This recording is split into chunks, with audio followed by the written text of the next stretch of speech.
లక్షల సంఖ్యలో పుస్తకాలు చదివిన ప్యాకేజీ స్టార్ పవన్ కళ్యాణ్కు పార్టీ ఎలా నడపాలో తెలియదు.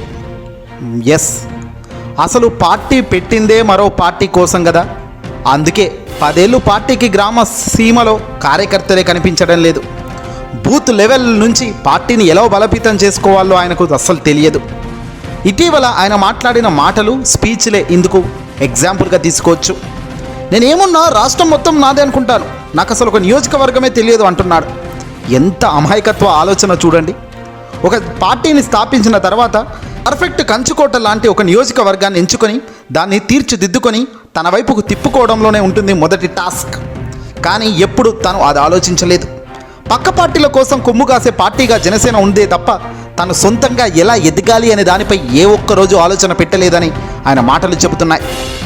తెలుగుదేశం పార్టీతో పొత్తు పెట్టుకొని ఎలాగో గల 21 సీట్లు తీసుకున్నారు ఈయన. వాటిలో ఇప్పటికీ 6 అభ్యర్థులను ప్రకటించారు. మిగిలిన సీట్లకు అభ్యర్థులు ఎక్కడున్నారు?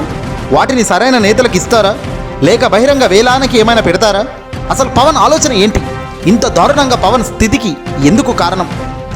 జనసేన అధినేత పవన్ కళ్యాణ్కు ప్యాకేజీ స్టార్ పేరు బాగా సూట్ అయిందనే చెప్పాలి.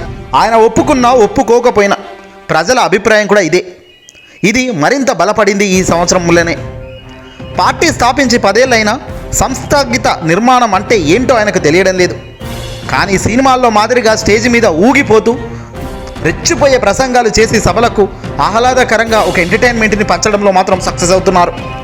పార్టీ స్థాపించింది తన కోసం, తన వారి కోసం కాదని అందరికీ తెలుసు. చంద్రబాబు నాయుడును మోయడానికి ఆ పార్టీ పెట్టారు. 10 ఏళ్ల తర్వాత కూడా మోయడం కొనసాగిస్తున్నారు. అందుకే ఆయన ఎన్ని సీట్లు ఇచ్చినా మహాప్రసాదం అని తీసుకుంటూ తింటున్నాడు.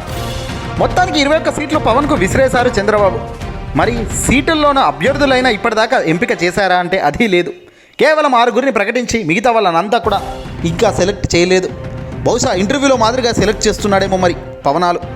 ఇదంతా చూస్తుంటే విరగబడి నవ్వుకుంటున్నారు. సరైన 21 మంది అభ్యర్థులే ఈ పార్టీకి చేతిలో లేరు. సరే, మీరు ఇన్నేళ్ళు ఏం పీకారు, ఏం పొడిచారంటే అది లేదు.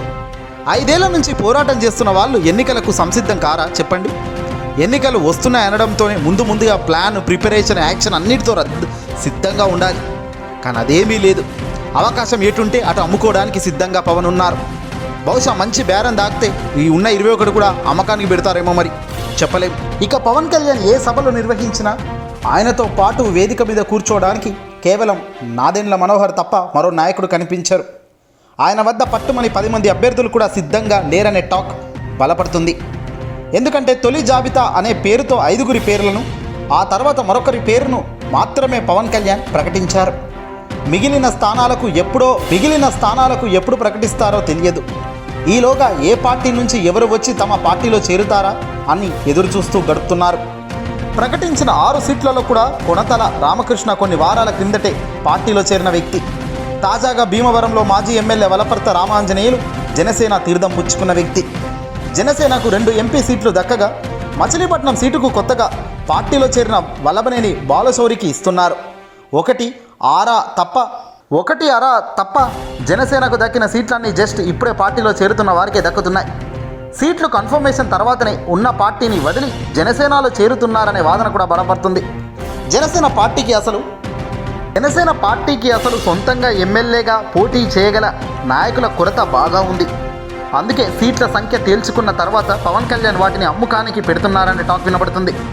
దీన్ని పార్టీ దుస్థితి అనాలో, పవన్ కళ్యాణ్లో వ్యాపార మెలకువలు ఎక్కడ ఏ కోణాలో లేవు అని అనాలో తెలియడం లేక చాలామంది తిట్టుకుంటున్నారు.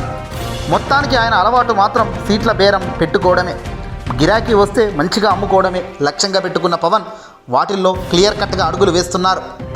తెలంగాణలో బీజేపీతో కలిసి 8 సీట్లు దక్కించుకున్న పవన్కు ఆయా స్థానాల్లో పోటీ చేయించేందుకు కూడా అభ్యర్థులు లేక సగానికి పైగా అప్పటికప్పుడు కొత్తగా పార్టీలోకి వచ్చి చేరిన వారికి వాటిని అమ్ముకున్న వ్యక్తి పవన్.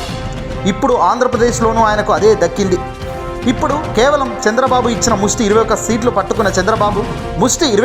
పట్టుకున్న పవన్ కళ్యాణ్ 6 చోట్ల అభ్యర్థులను నిర్ణయించలేక మిగిలిన 15 సీట్లు బేరానికి పెట్టినట్టు తెలుస్తుంది. ఎవడు డబ్బులు ఎక్కువిస్తే వాళ్ళకి సీట్ అన్నట్టుగానే ప్రకటనలు చేస్తున్నారు. పవన్ కళ్యాణ్ ఒక స్థానంలో పోటీ చేస్తారు కదా అనుకోవచ్చు. అదేమీ లేదు. మంచి బేరం తగిలితే మొత్తం 15కు 15 సీట్లైన అమ్మకానికి సిద్ధమే అని ఆయన అంటున్నారు.